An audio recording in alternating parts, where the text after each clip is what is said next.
morning. Good morning. Good morning. Welcome to the last show of February. February, short month, flew by.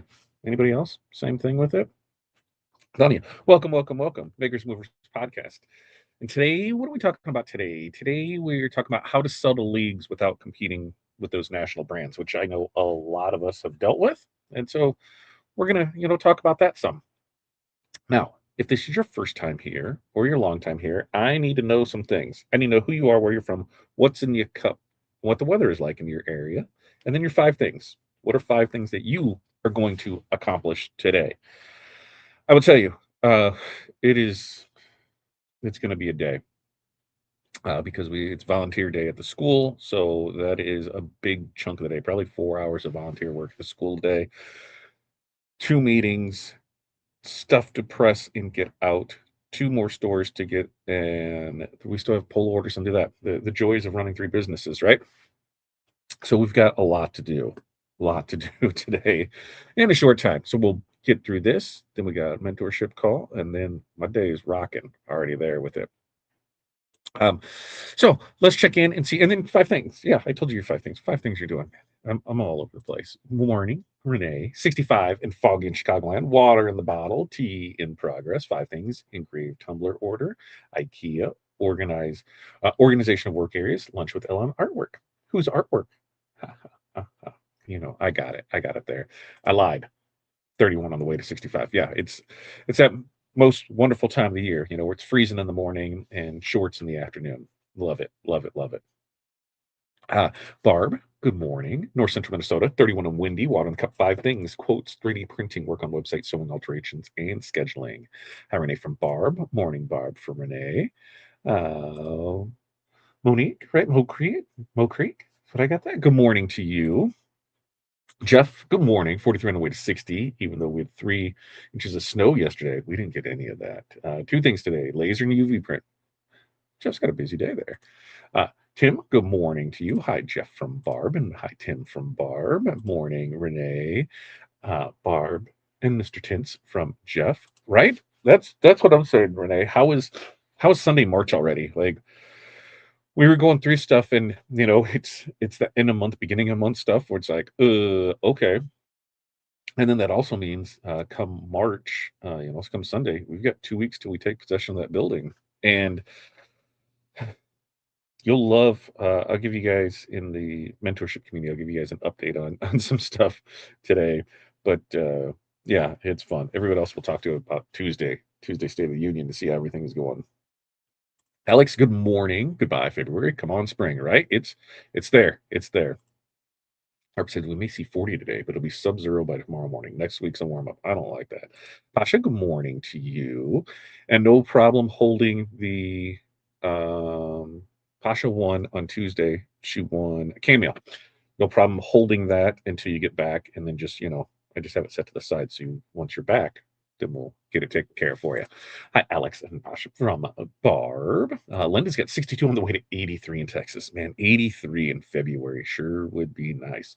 And I know APA was going on this week.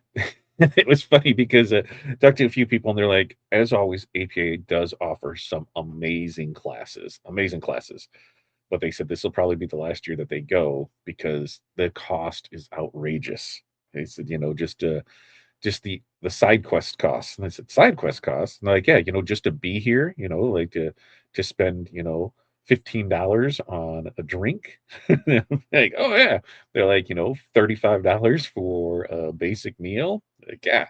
And then the resort fees. Yeah. So they said, yeah, this is it. They're like, it's just not worth it. They said, what should be an expensive week. They said, we can go to an all-inclusive resort for this in Mexico, which they are correct, which I think would be awesome if places did that. They just did an all-inclusive resorts in Mexico, and then we could go down there and enjoy it. But yeah, hearing tons of great things about the training, the people are there, but just Vegas isn't cheap anymore, not by any means. Hi, Linda from Barb. Hi, Barb from Alex. What do we got there? Progressor. Jacksonville, Florida. Cold in the morning, warm to hot, light afternoon. Can't beat that.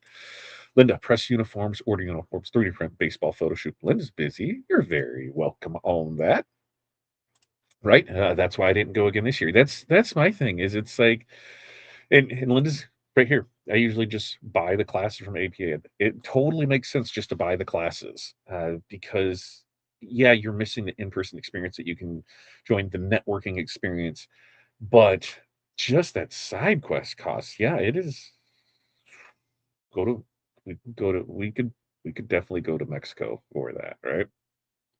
Um, Tim says my building too. Talked with the realtor yesterday too, but still waiting for someone to look over my lease more. At least someone knows more than me. Yeah, it was ours. We're gonna see. We're gonna see how it goes out. I mean, we got a building. We got a building. We take possession of that building on the 14th. But is there other stuff in the works? We'll talk about it. I'm going to Jackson, Chicago, May. We will be there. Well, not as vendors, but we will be there as just attendees. We'll run up on Saturday. We'll run up on Friday. Probably get in sometime, midday Friday, and then we'll be there Friday and Saturday. Because now we're kind of in that different.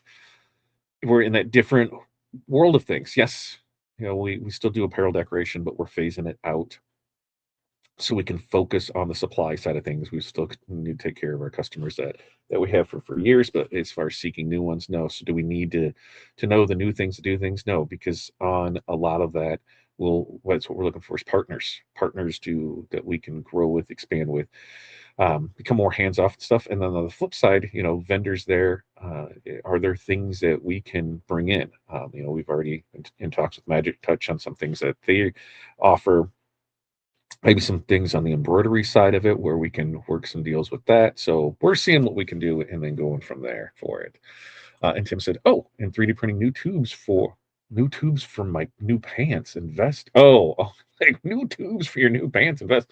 The tools better. Show that off. Good, good, good, good. Keith, good morning to you from the sunny Space Coast. No coffee today. I got coffee. I got a French vanilla caramel cream concoction going on with a toasted marshmallow simple syrup, and I don't know. I just grabbed it there. I've heard that about Vegas. Nothing is cheap there anymore. Vegas has lost its fun factor for bit. Yeah, like peak Vegas to me was late '90s, early 2000s when we went in our 20s, and you could go in for the weekend and be in flying in and out and be less than $1,000 for the whole weekend. And a lot of times you could do it for $500. Round trip flights I think were like 150. Hotels were nothing, literally nothing, because you were playing and gambling, and cheap buffets now just not at all, not at all what it was. When I looked, it was going to be, I think for Corey and I to go, it was about $2,000 to go, and there is right now you can do 4 people to Mexico for 5 days, all inclusive with airfare, taxes, insurance, everything for $1,800. Just saying, like that, comparative speaking. So she's going to go do that. I don't know, May or June, whatever. And the kids are going to go do that, and we'll keep taking to work. And Chuck, what's up, Chuck? Good morning to you from Florida, getting taxes ready and accounted for accounting. It's tax time. Or is this like, I'm just like, I don't know. Just tell me what we got to do. That's all I need to know with it. And then hi, Chuck from Renee, and hi, Barb from Jerry. All right. What do you say we just go ahead and get right into this? Because if you've ever tried pitching, to any league, any sports, any school, and thought, we can't compete with the big national companies, you're just thinking about it wrong. Now, yes, national brands do win on scale. They win on volume contracts. They win on bulk templated production and, convenience at the board level. And if you try and beat them at their own game, price, inventory, depth, or master distribution, there's a good chance that you're going to lose every time. But, a lot of leagues just don't care about price. They care about speed, the flexibility, the local presence, the customization, and not looking stupid when something goes wrong. So today, We're breaking down how to sell to leagues without competing with those national brands and how to win by positioning yourself where they are the weakest at. So, number one is let's stop competing on price and let's start competing on response time. Now, national brands, they can be super slow to adapt. They operate on systems that really don't flex. But guess what? You don't. When a league president will email a national vendor, sometimes they can wait days for a reply. When something needs to change mid-season, it has to go through different layers. Your biggest weapon as an at-home apparel decorator is speed. And speed builds trust, and trust wins renewals. Leagues are run by volunteers. And volunteers value responsiveness more than a dollar cheaper hoodie. When you position yourself as a vendor who quickly and who answers quickly and fixes issues fast, you create safety for the board. And safety beats savings when reputations are on the line. You're not competing on pennies. You're competing on that peace of mind. And so, example of this, I don't try to be the cheapest. I try to be the fastest and most responsive. Something changes or a parent has an issue, I handle it directly.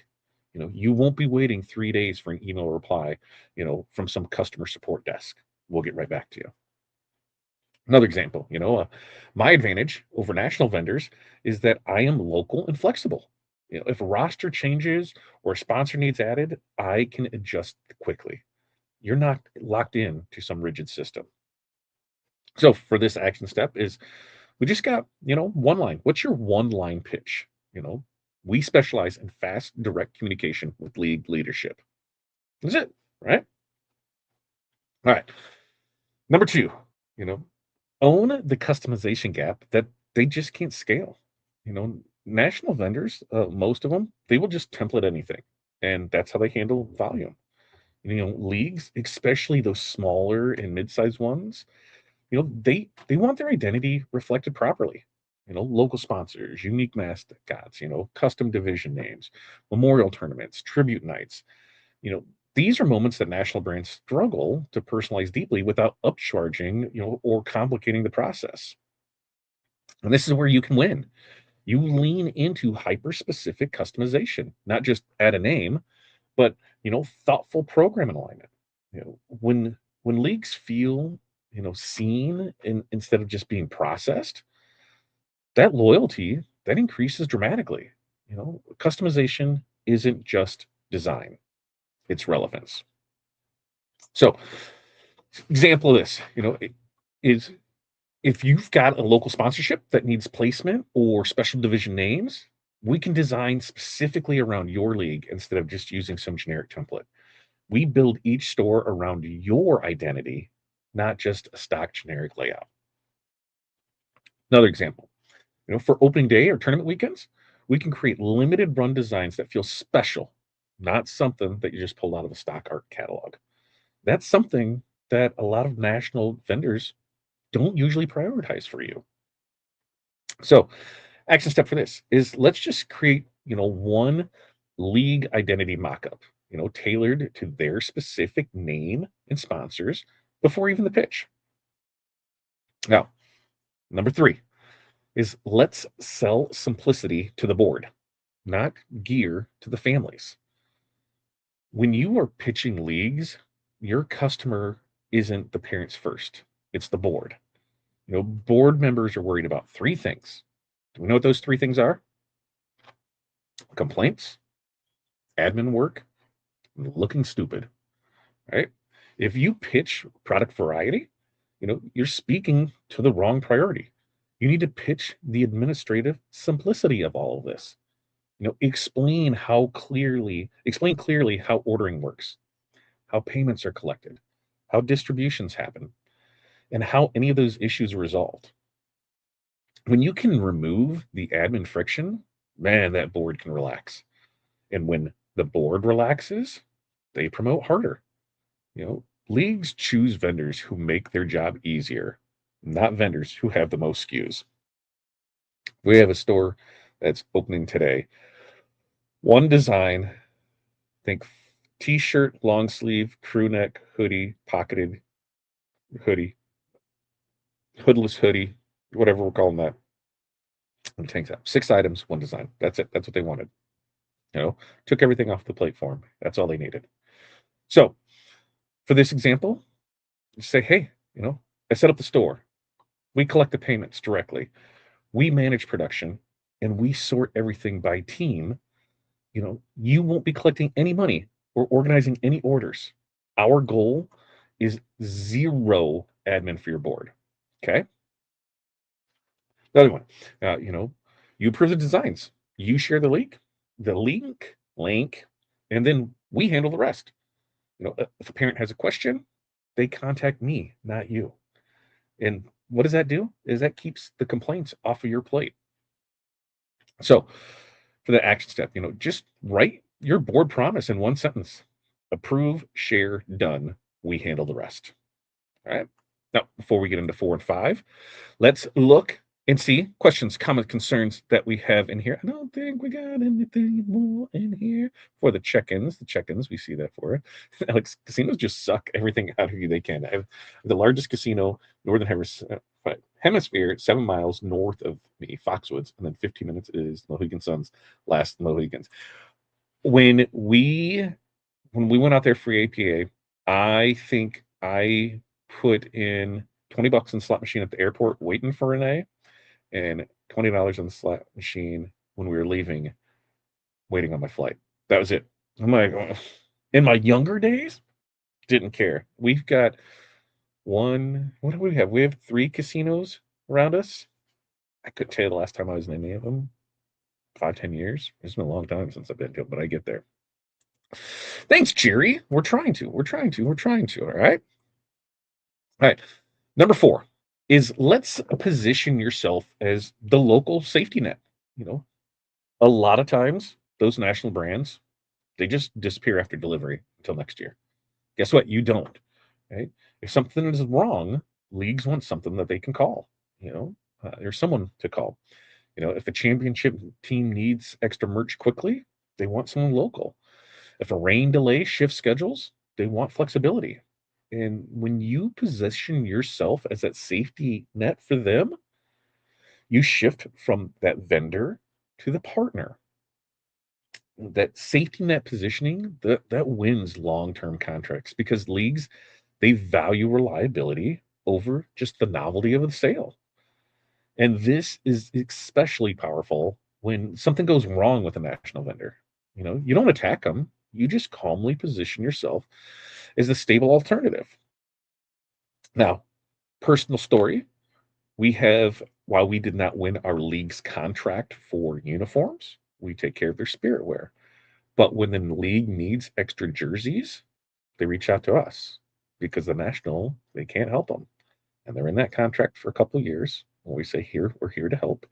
And so they just do it. And we just take care of them.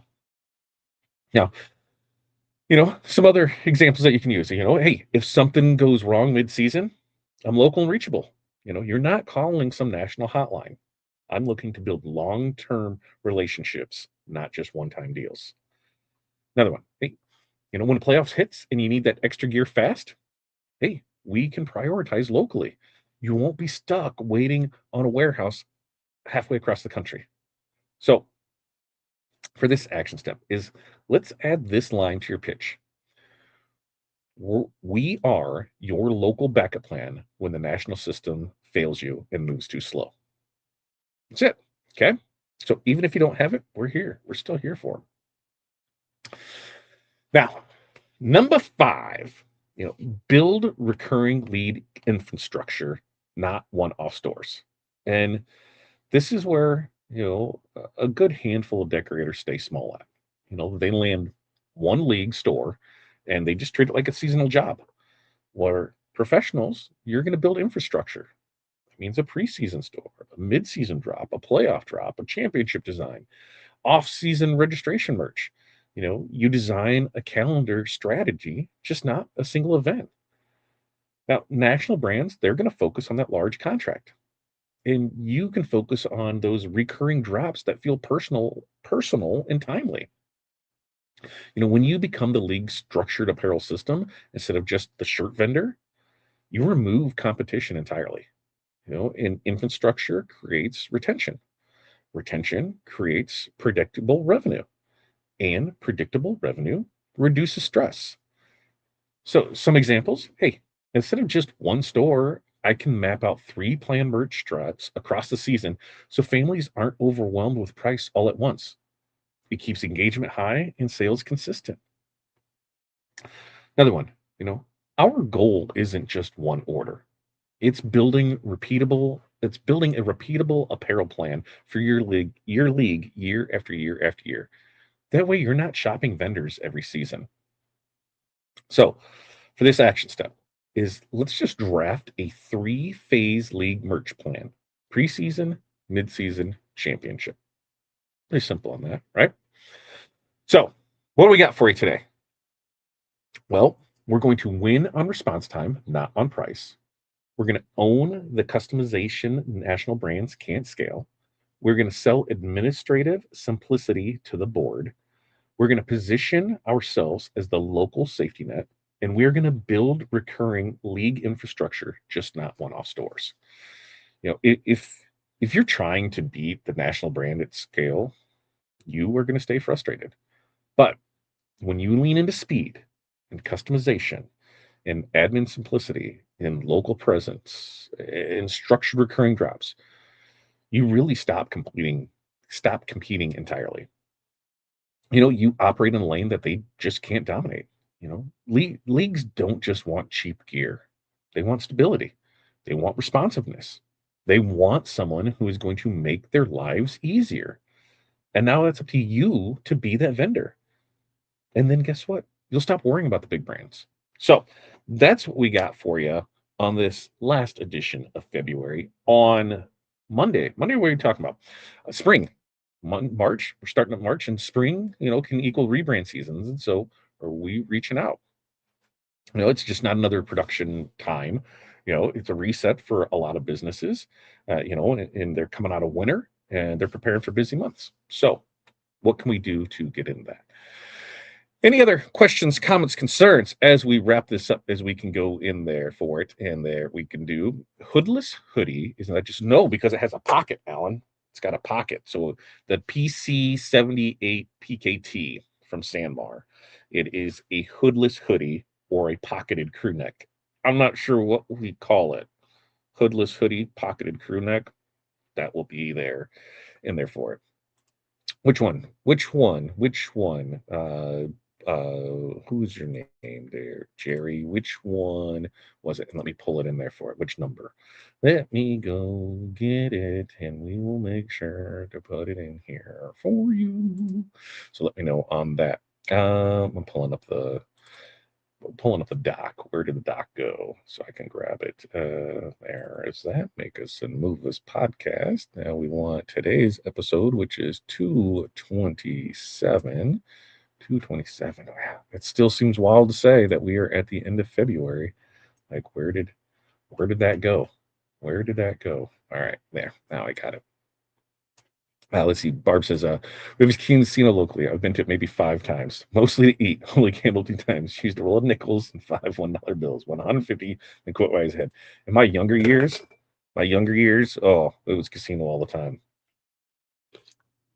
It was just right there. They had, it started with free drinks, and then it was dollar drinks. It was a good time to go out for that. And Alex says, "Ha! Last year I didn't get the contract from my alma mater school. I just put out some cool merchandise that the kids and parents loved and did okay with it. Right there we go.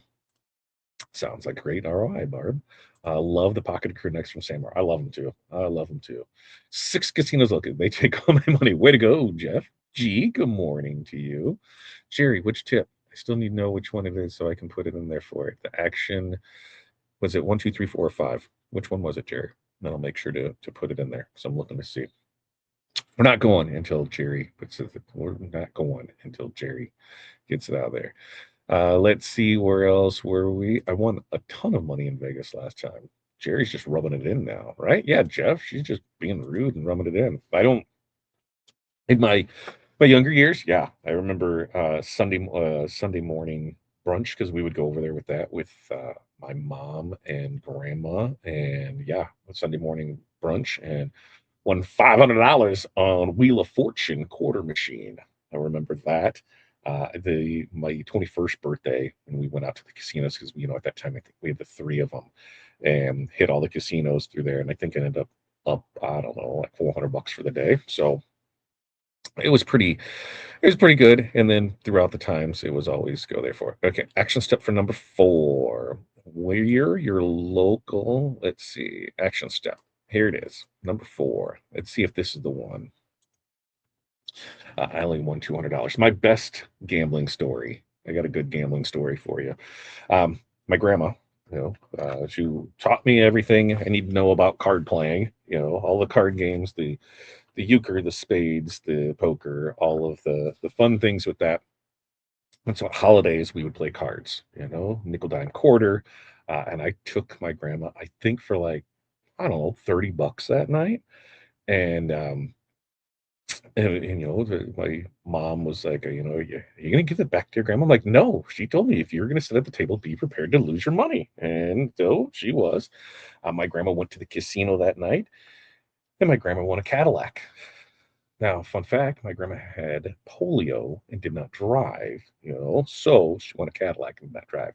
She made me go pick it up when they gave him away and just to rub it in. But yeah, that was fun. I'll never forget that black Cadillac, and that started my obsession with Cadillacs. Yeah, she that it's nice. It was an STS, and I ended up buying one years later, and I loved that car. And I should probably. It's about time. It's about time for me to get another Cadillac. It's been a while. Yeah, that's right, Jerry. You're holding everything up. You're holding it all up. All right, you guys. We do this every Monday, Wednesday, Friday, 8:30 a.m. Central Standard Time. So make sure to go like, subscribe, share, do all the stuff because it really helps that. Commenting after the fact, team replay. Make sure you're in there for it. For all of our needs, you can find us over at therhinestoneworld.com. We will be back Monday. You guys have an amazing weekend. So until then, peace, love, press on. We'll see you then.